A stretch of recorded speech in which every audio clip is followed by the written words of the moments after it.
Tadi ada iklan, kepencet karena ada cicak jatuh ke HP, jadi kita sambung. Kita lanjutkan dawuhnya Pak D. Dwi Kinasih tentang kamardikan. Monggo Pak D. Lanjut. Makna kamardikan menurut Pak D. Dwi Kinasih. Kalau menurut saya kemerdekaan saat ini masih dirasakan untuk menengah ke atas saja. Untuk menengah ke bawahnya itu masih terus berjuang, Pak. Jadi belum seutuhnya untuk merdeka. Jadi kalau untuk merdeka yang sesungguhnya masih jauh dari kata merdeka yang hakiki. Oke, terima kasih Pak Dwi. Menurut Dimas Hari, makna kemerdekaan gimana? Kemerdekaan itu saat masyarakat bisa melihat dan mengambil contoh dari para pemimpin seperti zaman kemerdekaan dulu yang sekarang tidak bisa dilihat oleh masyarakat. Harapan kemerdekaan. Jadi harapan untuk kemerdekaan, pemimpin bukan hanya mementingkan dirinya sendiri, tapi pemimpin juga dapat menyerap aspirasi dari masyarakat sehingga tujuan kemerdekaan itu dapat tercapai seperti Pak Karno dulu. Ya, luar biasa. Terima kasih Pak Dwi, terima kasih Dimas Hari.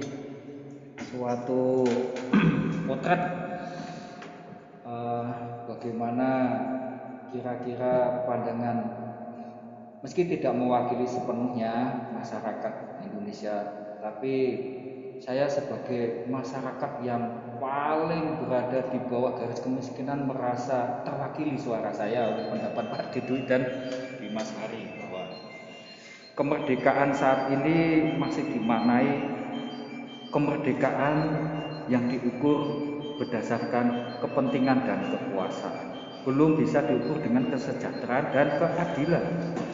Di seyogianya sebagaimana yang disampaikan oleh Kiai Lurah Semar Budronoyo tadi, bahwa kamardikan itu dibagi menjadi dua. Yang pertama mardikan yang titah kemerdekaan sebagai makhluk. Sebagai makhluk kita merdeka karena hanya Tuhan dan diri kita sendiri saja yang terlibat di dalam kemerdekaan ini.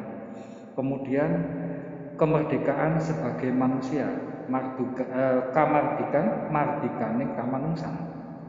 Nah, bicara tentang hukum kemanusiaan otomatis tidak bisa kita terlepas dari hukum sosial, hukum politik, hukum budaya.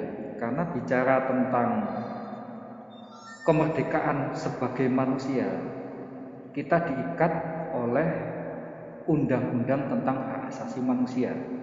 Secara umum, secara global, seluruh manusia yang tinggal di satu rumah bersama yang bernama planet bumi ini, dari berbagai latar belakang suku, bangsa, agama, itu diikat dengan satu dasar fundamental yang disebut The Declaration of Human Rights, deklarasi hak asasi manusia yang disahkan oleh lembaga yang menjadi simbol pemersatu negara-negara seluruh dunia, yakni PBB, Persatuan Bangsa-Bangsa atau United Nations.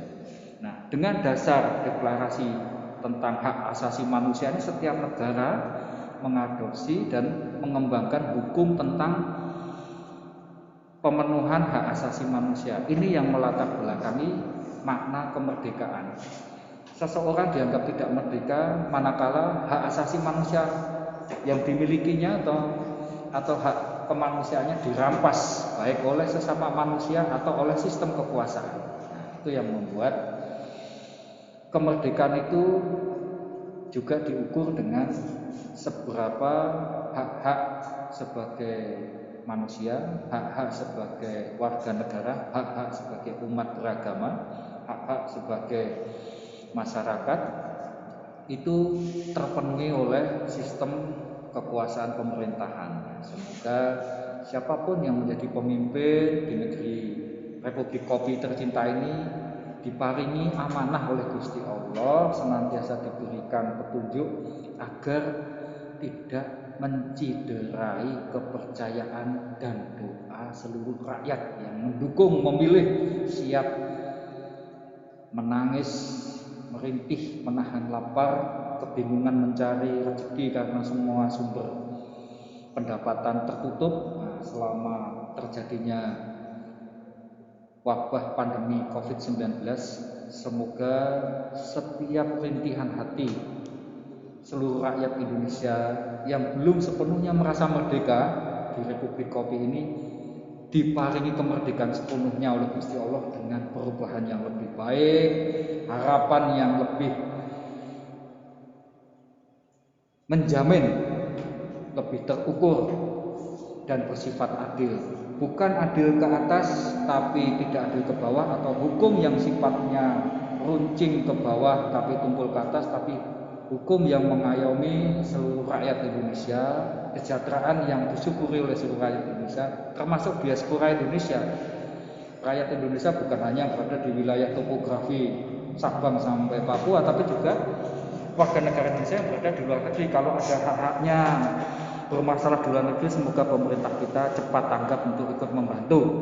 Nah, semoga Gusti Allah segera mengangkat wabah musibah penyakit COVID ini, menjauhkan negara kesatuan Republik Indonesia dari kehancuran akibat hilangnya wahyu kemerdekaan. Tutuanku mau dia. Bagagak lincah begitu.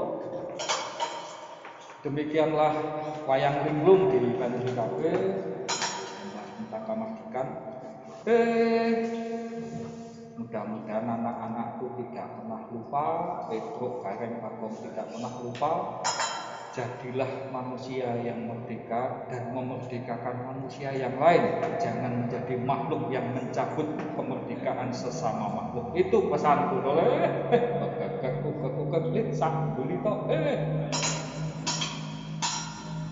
enaklah bobo itu bagian. Lagu Indonesia Rayanya disetel di YouTube saja karena sudah sore, Pantri mau tutup. Teriring salam takzim, semoga keluarga Nisa senantiasa diparingi kawelasan Gusti Allah jalaluh lir rubitul sambikala. Om Swastiastu, Namo Buddhayo, salam kebajikan berkah dalam. Assalamualaikum warahmatullahi wabarakatuh. Matur nuwun. Salam kangen dari Pantri Cafe, Halaka Kopi Jawi. Salam Rindu Jalan.